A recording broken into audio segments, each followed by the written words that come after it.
दोस्तों, अगर आपको सेमीकंडक्टर चिप्स के बारे में नहीं पता है तो हम बता दें कि चिप्स आज के समय में दुनिया चला रही हैं। स्मार्टफोन्स, कंप्यूटर्स, कार्स और यहाँ तक कि फ्रिज और गीजर जैसी चीजें भी बिना सेमीकंडक्टर्स के नहीं चल सकती। लेकिन पूरे एक साल में मार्केट में सेमीकंडक्टर्स की कमी हो गई है। इतनी कमी कि एप्पल अपने आईफोन नहीं बेच पा रहा है। BMW, फोर्ड, महिंद्रा और मारुति सुजुकी जैसी कंपनियों ने अपनी फैक्ट्रीज को बंद कर दिया है और दुनिया भर में इस वक्त इलेक्ट्रॉनिक्स के दामों ने एक बड़ी उछाल मारी है। इस वक्त इलेक्ट्रॉनिक्स के दाम दोगुने हो गए हैं और इतने पैसे देने के लिए कोई भी गारंटी नहीं है कि आपने जो भी प्रोडक्ट मंगवाया है वो आपको वक्त पर डिलीवर हो जाएगा। पर हालात अचानक इतने खराब कैसे हो गए, आइए जानने की कोशिश करते हैं आज के इस वीडियो में। तो अंत तक बने रहिएगा हमारे साथ। वीडियो शुरू होने से पहले चैनल को सब्सक्राइब करना, बेल आइकन दबाना ही मत भूलिएगा।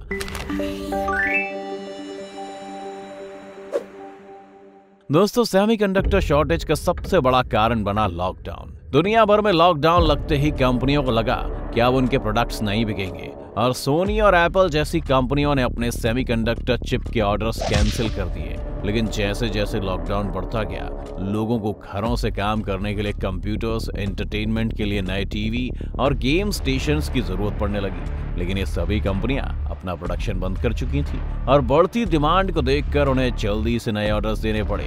इसके साथ साथ बड़ी बड़ी कार कंपनीज ने भी अपने सेमीकंडक्टर चिप्स के ऑर्डर कैंसिल कर दिए। लेकिन पिछले सितंबर से कार्स की डिमांड फिर से अचानक से बढ़ी, जिसके लिए ये कार कंपनी तैयार नहीं थी। कार में लगे जीपीएस से लेकर डिजिटल स्पीडोमीटर तक औसतन एक कार में 1400 सेमीकंडक्टर चिप्स लगी होती हैं, जिसके लिए उनके पास सप्लाई कम थी और इन कंपनियों ने जल्दी से सेमीकंडक्टर चिप्स ऑर्डर करनी शुरू कर दी। तो परेशानी कहाँ है? ये चिप्स अब तक आई क्यों नहीं?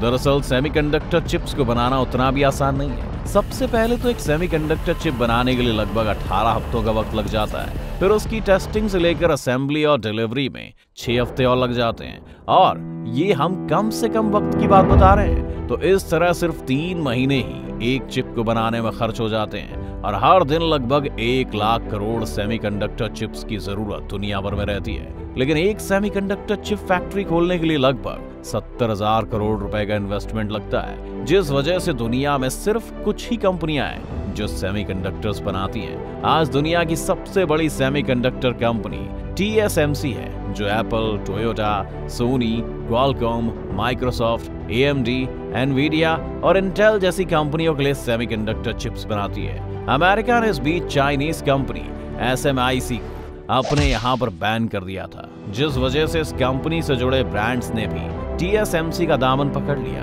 ऑर्डर्स बहुत ज्यादा थी और सप्लाई बहुत कम। इसके बाद सुएज कैनाल का एवरग्रीन शिप द्वारा ब्लॉक होना भी इस शॉर्टेज में एक बड़ा फैक्टर बना, क्योंकि जो चिप्स बनकर रेडी भी थी वो भी वक्त पर डिलीवर नहीं हो पाई। एक अनुमान के मुताबिक इस वक्त दुनिया की 169 ऐसी इंडस्ट्रीज हैं जो सेमीकंडक्टर चिप्स का इस्तेमाल करती हैं। इन इंडस्ट्रीज में भी हजारों ब्रांड्स होंगे और सप्लाई की जिम्मेदारी कुछ इक्का दुक्का कंपनियों पर है। तो आप खुद ही देख सकते हैं कि ये सिस्टम बना ही एक दिन कोलैप्स होने के लिए था।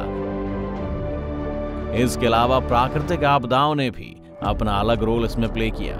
TSMC सारे सेमीकंडक्टर्स ताइवान में बनाती है और हर सेमीकंडक्टर को बनाने के लिए 3000 स्टेप्स होते हैं और इस पूरी फैक्ट्री को एक हॉस्पिटल से भी 100 गुना ज्यादा सेफ रखना होता है। इस सफाई के लिए हर दिन 63 टन पानी खर्च हो जाता है। लेकिन 2021 में ताइवान ने अपने 50 सालों का सबसे भयानक सूखा देखा, जिसमें लोग पानी के लिए तरस गए थे। पानी की कमी होने से भी काफी वक्त तक इन सेमीकंडक्टर्स को नहीं बनाया जा सका। इसके अलावा भी 2 बड़ी प्रॉब्लम्स हैं जो सेमीकंडक्टर्स की प्रोडक्शन में बाधा बनी हुई है, जिसमें से पहली है होर्डिंग। होर्डिंग या जमाखोरी सेमीकंडक्टर्स बिजनेस में बहुत आम है, क्योंकि कोई भी कंपनी डायरेक्टली सेमीकंडक्टर्स ऑर्डर नहीं करती।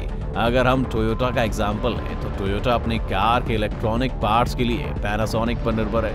अगर टोयोटा को 2 करोड़ सेमीकंडक्टर्स चाहिए तो वो 3 करोड़ ऑर्डर करेगा, ताकि उनके पास सेमीकंडक्टर्स की कमी ना हो। इसके बाद पैनासोनिक किसी तीसरी कंपनी से 4 करोड़ सेमीकंडक्टर ऑर्डर करेगा और फिर ये तीसरी कंपनी TSMC जैसे मैन्युफैक्चरर के पास जाएगी और वो शायद उससे 4.5 करोड़ चिप्स मैन्युफैक्चर करने को कह दे। यानी ओरिजिनल डिमांड 2 करोड़ की थी, लेकिन अंत तक आते आते ऑर्डर 4.5 करोड़ सेमीकंडक्टर्स का हो गया। कंपनियों को यह भी डर रहता है कि अगर वो कम ऑर्डर करेंगे तो हो सकता है कि मैन्युफैक्चरर ज्यादा वक्त ले ले, जो ये कंपनियां इस वक्त अफोर्ड नहीं कर सकती।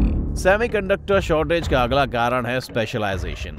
हर कंपनी को अपने हिसाब से चिप्स डिजाइन करवानी होती है। जो चिप एप्पल इस्तेमाल करती है वो फोर्ड इस्तेमाल नहीं कर सकती। और क्योंकि सेमीकंडक्टर मार्केट में तेजी से इंप्रूवमेंट आती रहती है, इस वजह से डिजाइन्स भी बहुत जल्दी बदलते हैं। इन कंपनियों को हर डिजाइन के हिसाब से अपनी फैक्ट्री को अपग्रेड करना होता है, जो वक्त लेता है। एक सेमीकंडक्टर फैक्ट्री 7,000 करोड़ की लागत से खुलने के बाद भी सिर्फ 5 से 6 साल तक ही खुद को अपग्रेड्स के साथ ऑपरेशनल रख पाती है, जिस वजह से उन्हें हर 5 सालों में पूरी फैक्ट्री को ही रीडिजाइन करना पड़ता है। इन सब परेशानियों और लॉकडाउन से पहले कम और फिर अचानक से बढ़ते हुए ऑर्डर्स ने पूरी सप्लाई चेन की कमर तोड़कर रख दी है। मारुति सुजुकी को इसकी वजह से अपनी 60% कारों की प्रोडक्शन रोकनी पड़ी।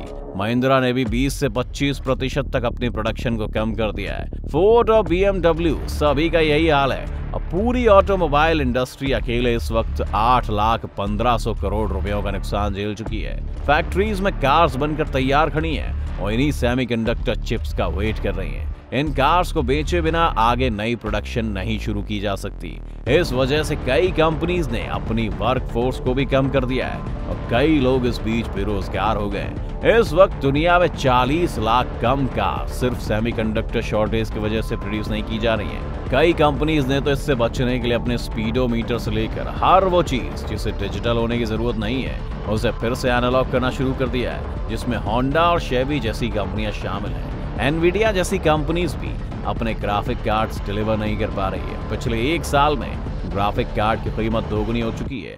AMD और इंटेल जैसी कंपनियों पर असर पड़ने से भी कंप्यूटर्स, लैपटॉप्स और स्मार्टफोन्स के रेट में आपको इजाफा देखने को मिला ही होगा। सिर्फ टेस्ला एक ऐसी कंपनी है जिन्होंने जल्दी से अपने सॉफ्टवेयर में कुछ इस तरह के चेंजेस किए कि वो बाकी चिप्स पर भी चल जाए। और आज आप इलॉन मस्क की नेटवर्थ में जो इजाफा देख रहे हैं उसमें टेस्ला की शानदार सेल्स का भी बड़ा योगदान है। तो बात यह है कि ऐसा नहीं है कि सेमीकंडक्टर चिप्स बनाने के लिए हमारे पास सिलिका जैसे नेचुरल रिसोर्सेज खत्म हो गए हैं। ये बस सप्लाई चेन के डिस्टर्ब होने के कारण आई आपदा है और एक्सपर्ट्स का मानना है कि अगले 1 साल तक इसे भी बैलेंस कर लिया जाएगा। इस आपदा को देखकर भारत ने भी सही दिशा में कदम बढ़ाने शुरू किए हैं। अब भारत भी ताइवान की तरह अब एक सेमीकंडक्टर हब बनने की तैयारियों में लगा हुआ है। क्या भारत दुनिया को इस सेमीकंडक्टर क्राइसिस से निकाल पाएगा?